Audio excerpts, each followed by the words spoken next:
yaivapungua ndaingenda zvipira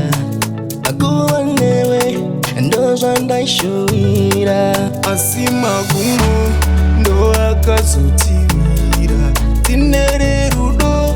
kundianagaridzi wakandisiya zvandiomera ruregerero ndikakumbira nziyo ndaikunyorera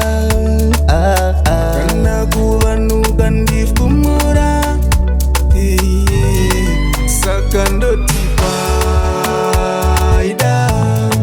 Paidamoyo waiva nemoyo wangu maya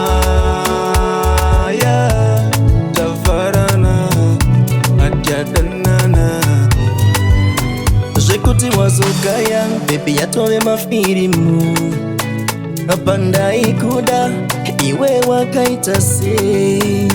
wakandisema kundiyekitira firimu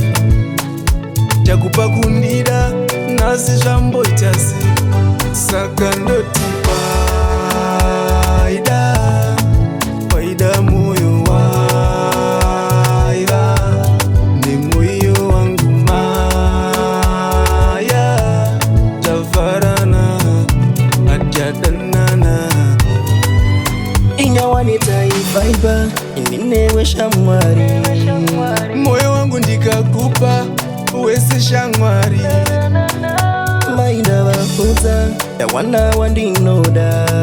wakandiita razaro ndisina mari wakandisiya zvandiomera ruregerero ndikakumbira nziyo ndaikunyorera